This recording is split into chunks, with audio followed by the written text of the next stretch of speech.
Hey guys, this is Mark from Oceaholic again. Today I'm here with another unboxing review, and this time it's finally something else and not a motherboard again.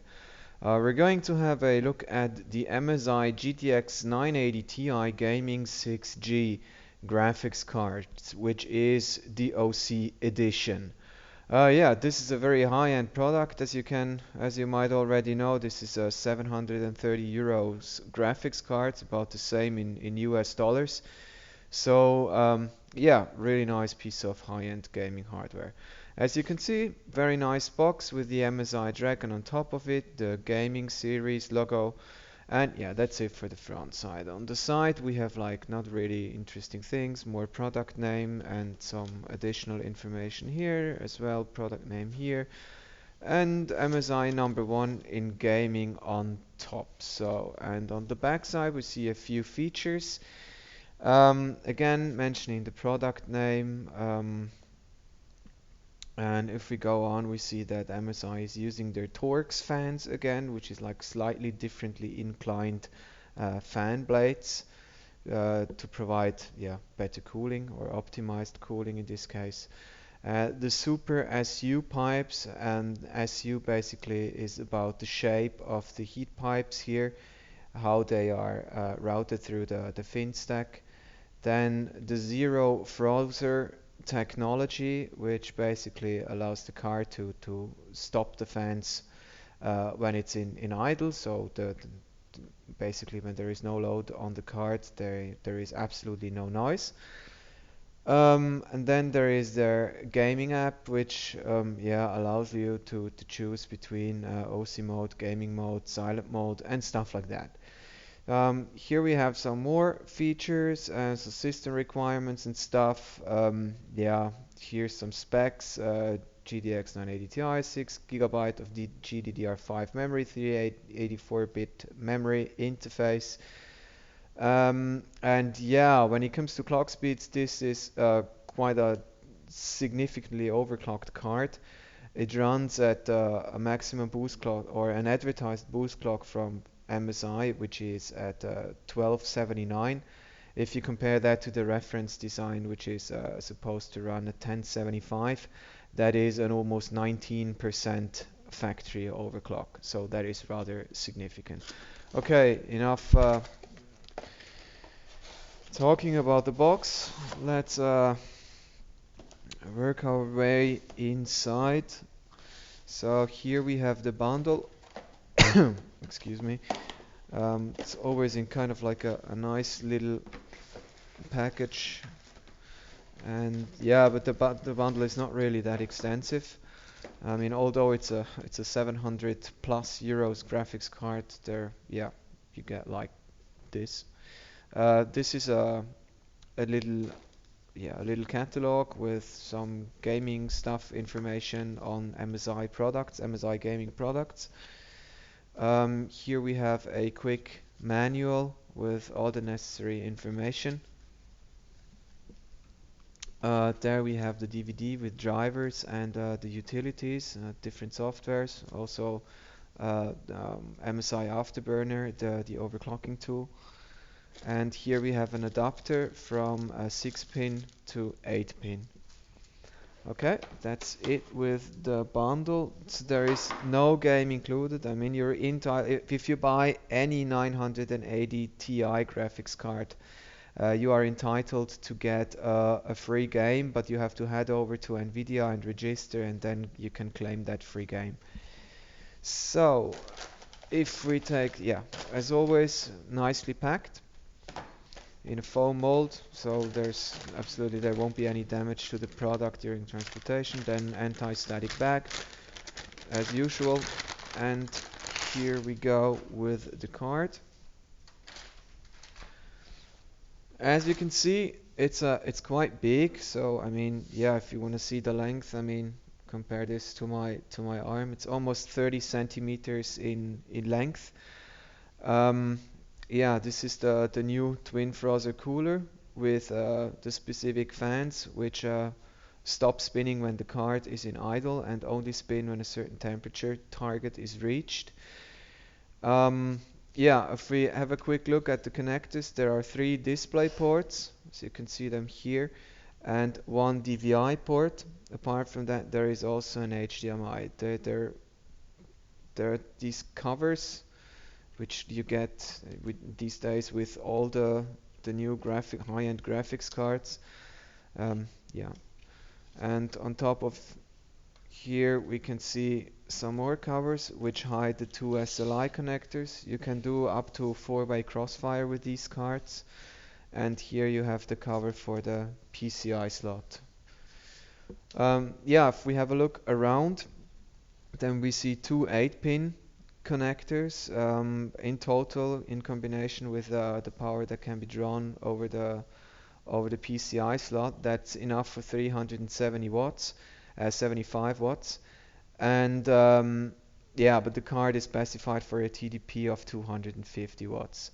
If we flip it around, we see a really nicely designed backplate. It's solid and very sturdy.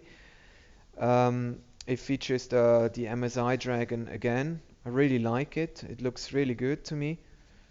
Yeah, yeah. Maybe a quick word about the quality of the shroud here. This is actually a plastic shroud. In my opinion, with such an expensive graphics card, this would be nice if this was made from some kind of metal, aluminium, or whatever. Basically, I would like it to be the same material like the backplate here.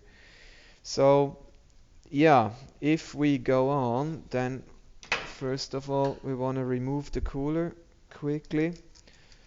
So it's always like the cooler is attached with only these four screws here. So removing the cooler is quite easy. While removing the backplate, the backplate is usually attached using more screws, but you will see why a little bit later. So here we go. Yeah, that one went easy, the other one didn't. So yeah, if we have the cooler here, you can see the very dense fin stack and the different heat pipes which are being routed through the fin stack. There is also a nickel-plated copper base.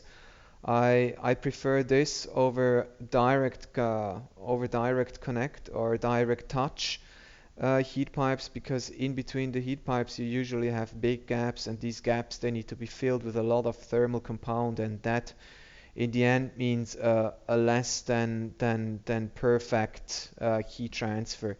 If the heat pipes are routed through a copper base plate, and then there is special soldering that in the end allows for a better heat transfer. So yeah, we can see, I believe there are two 8mm heat pipes and two 6mm heat pipes. And yeah, I mean, the design is definitely sufficient to cool this card very appropriately at low noise levels and yeah, low temperatures.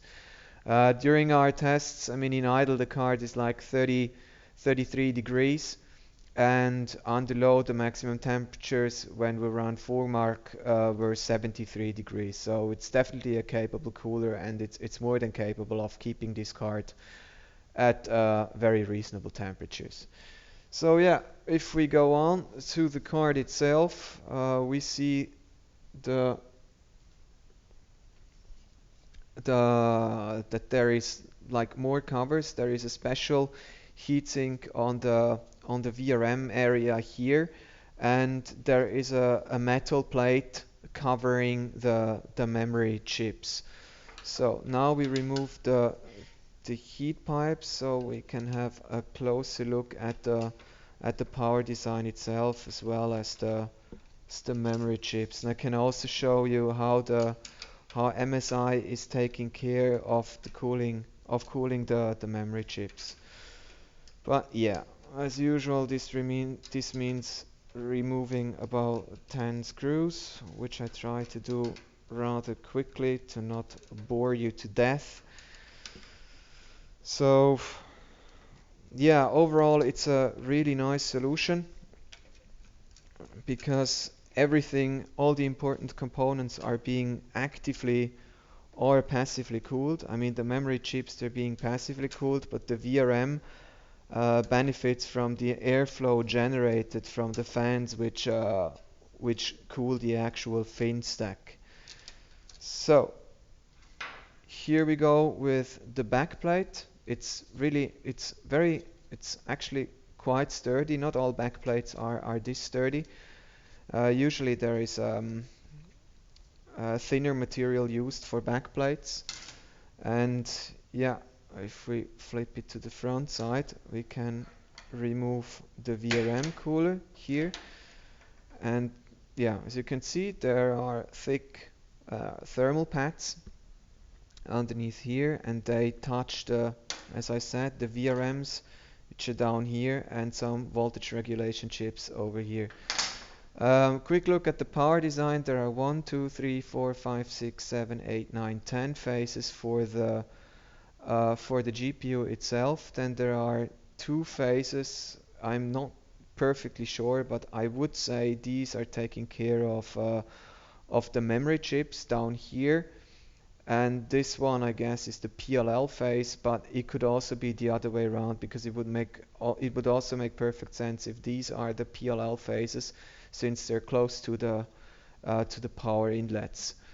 So we have to remove 2 more screws here at the bezel.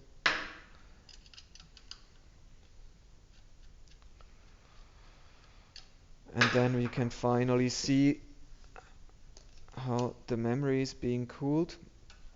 So again, there are thermal pads connected to this metal plate to kind of like take some heat and spread it uniformly over this metal plate. It kind of like helps, but at the same time it's not really necessary to actively cool the memory chips. These chips are actually from SK Hynix. They're specified to run at 1750 megahertz. In terms of overclockability, these SK Hynix chips are rather limited. During my tests, I was able to overclock them by between 25 to 30 megahertz. From what MSI already overclocked them. I mean, they run them at 1775. So usually you get about 1800 megahertz or 1805, best case 1810 easily out of these chips without any complex voltage modifications. But I mean that you anyway only do if you plan on doing some serious extreme overclocking using liquid nitrogen as coolant and so on and so forth. Yeah, what can I tell you more? Also, when it comes to overclocking the GPU, I used MSI's Afterburner. There you can work with an offset, and yeah, I was able to run the card with an offset of an additional 100 megahertz. In the end, it means when I ran 3D Mark that the card was running at 1480 something, if I'm not mistaken. I've seen one GTX 980 Ti so far which did more than 1500, but all the others they were like very close to 1500 megahertz. And like that, in our test system, which uses an i7 4770K overclocked to, or stably clocked to 4 gigahertz, we scored 15,800 points in the performance preset, which is pretty decent. I mean, that's definitely enough performance to do some serious ultra HD gaming smoothly. I mean, you won't be running everything at like max details and max anti-aliasing settings, but that at the same time doesn't really make sense in Ultra HD because the pixel density is high enough that anti-aliasing is not really necessary, or not really that necessary anymore. So yeah, that's been it with my unboxing review on the MSI GTX 980 Ti Gaming 6G. I hope it was interesting, and yeah, thanks very much for watching. Don't forget to subscribe, like, and so on and so forth. Thank you very much. Have a nice day. Bye bye.